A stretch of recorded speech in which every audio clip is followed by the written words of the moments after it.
Chapitre 9. Garçon. Les soupers mixtes sont une idée du général Barvok, me dit Naoko, tout en me coiffant. Il est bientôt 7 heures, et après une journée bien remplie, nous nous apprêtons à descendre souper. Tandis que je faisais ma toilette du soir, les couturières œuvrant dans les entrailles de l'école ont réparé ma robe en moins de temps qu'il ne faut pour le dire. Notre professeur d'art courtois fait aussi office d'intendant pour l'aile des garçons, continue de m'expliquer Naoko. Il tient à ce que les jeunes filles et les jeunes gens soupent ensemble pour pratiquer la galanterie et les bonnes manières dans les conditions réelles de la cour. Je ne l'écoute que d'une oreille, repassant dans mon esprit les événements de ma première journée à la grande écurie. Malgré mes appréhensions, elle s'est plutôt bien déroulée. J'ai montré à celle qui voulait me marcher sur les pieds que je ne me laissais pas faire. J'ai gagné l'estime de 2 professeurs. Mais le plus important, c'est que personne ne se doute de mon identité réelle. Jusqu'ici, l'illusion fonctionne à merveille. Reste la question du tempo de ma vengeance. Attendre la fin juin pour entrer à la cour avec les autres aînés? Ou bien forcer ma chance, postuler à la gorgée du roi et pénétrer peut-être au palais dès le 31 octobre, dans 8 petites semaines seulement. Chacune de ces possibilités présente des dangers. Si j'attends juin, je multiplie le risque d'être percée à jour pendant un si long laps de temps. Et si je suis recrutée comme écuyère du roi, il me faudra jouer serré pour parvenir à assassiner Alexandre sans avoir à boire le sang du souverain, car il est bien entendu hors de question que j'y trempe mes lèvres. Voilà, c'est parfait, déclare Naoko. Je lève les yeux sur le miroir devant lequel je suis assise, au fond d'une nouvelle salle d'eau. Il y en a plusieurs à chaque étage. Alors que ce matin, prise par le temps, Naoko avait noué mes cheveux en chignon rapide, ce soir elle s'est surpassée. La masse de ma chevelure est relevée sur le dessus de ma tête, formant un toupet sophistiqué qui me grandit de 10 bons centimètres, tout en dégageant la courbure de ma nuque. L'ovale de mon visage n'en paraît que plus fin. « Vous êtes ravissante », me glisse la jeune japonaise. « J'ai choisi un ruban rose pâle pour faire ressortir l'éclat froid de vos cheveux. C'est merveilleux, les nuances qu'ils ont, la manière dont ils captent la lumière. On les dirait tissés d'argent pur. » Je ne sais pas si j'ai des cheveux d'argent, mais vous avez de l'or dans les doigts, dis-je, un peu gênée par ces compliments. Qui vous a appris à coiffer ainsi? Personne. J'ai appris moi-même. Tout comme j'ai appris la peinture sur soie pour décorer mes robes de lotus et d'orchidées. Je me tourne vers Naoko, intriguée par sa réponse lapidaire. Au-dessus de son visage blanchi à la poudre de riz, ses cheveux forment un magnifique chignon. À sa longue pique en bois rouge laqué, elle a ajouté diverses broches, épingles et ornements. Quant à sa robe, elle est décorée de fleurs peintes à la main, plus exquises encore que celle de sa tunique de jour. L'espace d'un instant, je sens monter en moi un élan de sympathie pour cette fille solitaire, hantée par des insomnies tenaces, et qui en 2 ans n'a pas vraiment trouvé sa place à la grande écurie. Elle me fait penser à Bastien, déconnectée du monde comme par un excès de flegme, qui me donne envie de la protéger d'elle-même et des autres. Je réfrène vite ce sentiment déplacé, et même périlleux. Si elle devinait celle que je suis vraiment, je suis certaine que ce n'est pas un sourire qu'elle m'adresserait, mais une grimace de dégoût. Cependant, il me sera utile d'avoir une confidente dans l'école, même si notre complicité est basée sur un mensonge à sens unique. « Et si on se tutoyait ?» je lui demande brusquement. « Après tout, ce matin tu m'as demandé d'être ton amie, et des amis sincères se tutoient. » Oui, dit-elle, rougissant un peu sous son teint blanchi à la poudre de riz. Une vague honte m'effleure de lui imposer une telle familiarité, comme mon pire ennemi l'a fait avec moi dans son carrosse. Mais je balaye tout sentiment de culpabilité. La fin justifie les moyens. Alors que le déjeuner se déroulait dans le petit réfectoire au 1er étage, le souper a lieu dans la grande salle de gala du rez-de-chaussée, à l'endroit où l'aile des filles communique avec celle des garçons. Nous y descendons escortés par Madame Thérèse. J'ai le souffle coupé en pénétrant dans cette pièce majestueuse, éclairée de lustres. Une dizaine de tables rondes se dressent sur le parquet ciré, chargées d'une débauche de verre en cristal et de couverts rutilants. Je devine qu'ils sont en étain et non en argent, métal interdit, mais ils brillent à s'y méprendre. « Voilà les garçons !» me glisse Naoko à l'oreille, me ramenant à la réalité. Une porte s'ouvre, à l'opposé de celle par laquelle les demoiselles sont arrivées. Une quarantaine de jeunes gens entrent à leur tour, d'abord les benjamins, puis les cadets, et enfin les aînés. Ils portent de longues vestes sur mesure et des chemises immaculées, assorties de culottes serrées aux genoux et prolongées de bas de soie. Seule exception à l'étiquette, à la grande écurie, on autorise les élèves à aller tête nue, laissant leurs cheveux au naturel, au lieu d'aborder de lourdes perruques comme il sied aux gentilshommes de la cour.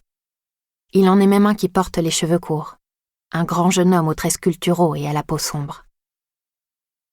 Les pensionnaires viennent de toute la Magna Vampiria, me glisse Naoko à l'oreille. Et même de l'autre côté de l'Atlantique, en ce qui concerne Zachary de Grand Domaine. Il est né en Louisiane. Je détache mes yeux du beau métis pour les reporter sur l'imposant personnage qui ferme la marche. Lui porte bien la perruque. Je devine que c'est le fameux professeur d'art courtois et intendant de l'aile des garçons. Au milieu de ses épaisses boucles grises, s'ouvre un visage rubicon, barré de moustaches taillées au cordeau. Sa redingote vert de gris est surmontée d'une minerve de fer, maintenant son cou et son menton parfaitement immobiles. Il y a dans sa démarche quelque chose de heurté, et dans ses mouvements quelque chose de mécanique. Il traverse la salle d'un pas raide pour rejoindre Madame Thérèse. À mesure qu'il s'approche, je remarque avec un sursaut d'horreur qu'il lui manque les mains. Ses 2 bras ont été remplacés par des prothèses métalliques. Des pinces émergent de ses manches à dentelle, pareilles à de monstrueuses pattes d'insectes. On dit que le général Barvok était l'un des plus braves officiers de l'armée hongroise, gardant la frontière orientale de la Vampiria, aux confins de la Transylvanie, murmure Naoko. Il a été sauvagement démembré dans la lutte contre les Striges. Ainsi mutilé, il ne pouvait plus se battre. Alors il a été appelé à Versailles, où la faculté lui a greffé ses prothèses.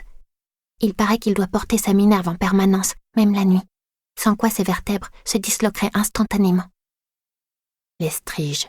Ce sont les plus redoutables d'entre toutes les abominations infestant la nuit, d'après la faculté. Le docteur Boniface en parlait souvent à l'office. Il nous invitait à louer les seigneurs de la nuit pour la protection offerte contre ces démons menaçant d'envahir l'Europe.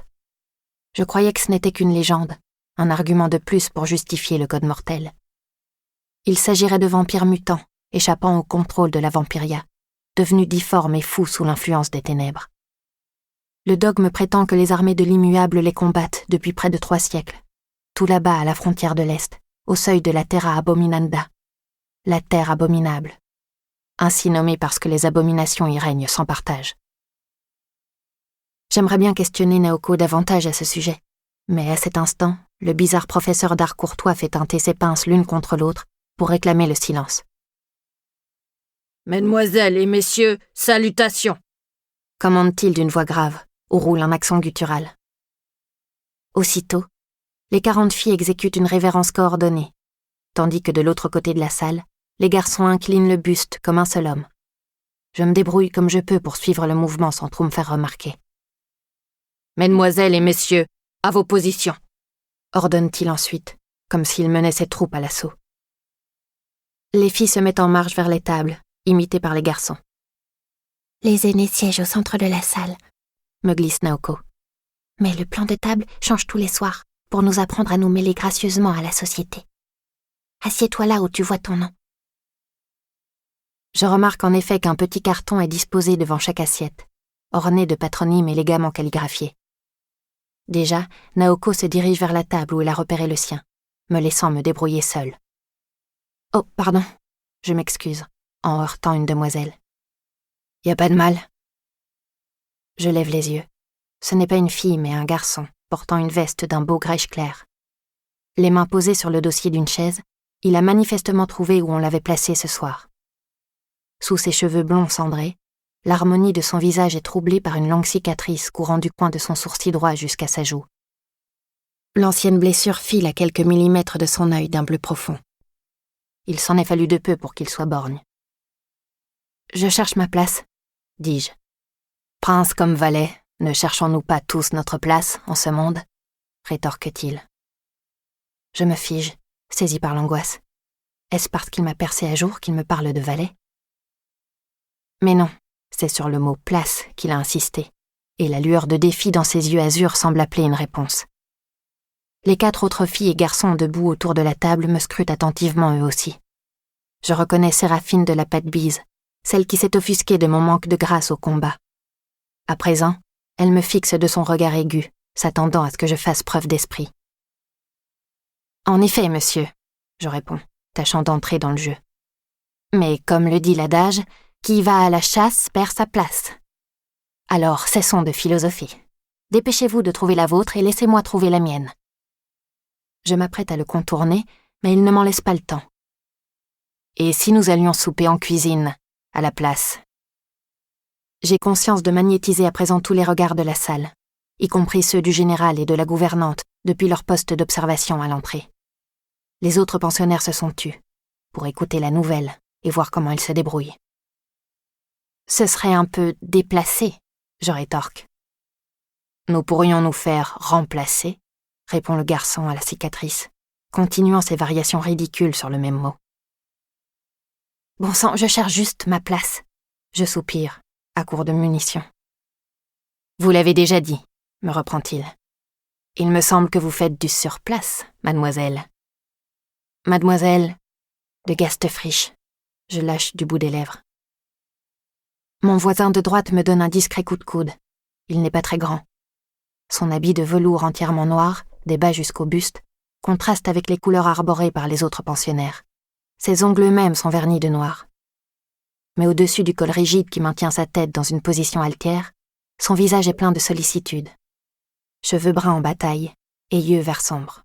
« Vous êtes là, mademoiselle », me souffle-t-il d'une voix rauque, où chante un léger accent étranger. Je suis son regard jusqu'à l'un des cartons disposés sur la table. Mon nom est inscrit dessus. J'ai enfin trouvé ma chaise, mais cela ne m'avance guère. Comment m'asseoir en pleine joute alors que tous attendent une répartie brillante de ma part? Tandis que je me creuse la cervelle, les yeux désespérément rivés sur la nappe, mon reflet m'apparaît à la surface d'un beurrier en étain poli comme un miroir. Prise d'une inspiration soudaine, je redresse brusquement la tête et m'exclame au nez du blond. « Détournez donc vos yeux, monsieur.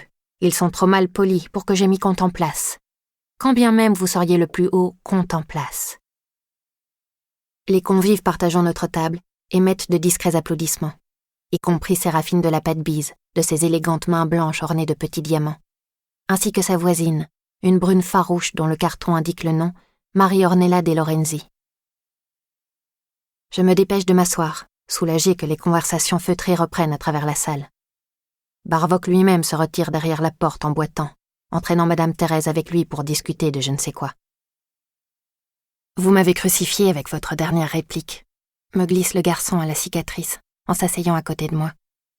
Mal poli et mal poli, contemplace et contemplace, un double jeu de mots tout en reprenant la rime riche autour de laquelle nous débattions, c'est du grand art. La lueur de défi se rallume dans ses yeux, comme s'il voulait encore en découdre malgré ses compliments. Toutefois, vous avez commis une inexactitude. Je ne suis pas comte, titre réservé aux immortels, mais seulement chevalier. Je jette un coup d'œil à son carton. Tristan de la Roncière. Nul n'est parfait, Tristan, dis-je en lui décochant mon sourire le plus mielleux, afin de lui signifier que la joute est définitivement terminée et qu'il l'a perdue. Je lui tourne ostensiblement le dos pour m'adresser au garçon en velours noir assis à ma droite, celui qui m'a charitablement indiqué ma place. Son carton annonce « Raphaël de Montesueño », un nom aux consonances hispaniques. « Merci », lui dis-je. « De rien, je sais ce que ça fait d'être un étranger à la grande écurie. » Étranger. Comme Naoko, ce pensionnaire vient d'ailleurs, et son intégration à l'école n'a pas dû être aisée. Il y a quelque chose de triste dans sa voix, dans ses yeux. Je m'apprête à le questionner, mais à cet instant les servantes entrent dans la salle, les bras chargés. Une assiette de porcelaine atterrit devant moi, remplie d'un potage blanc opaque qui dégage un délicat fumet.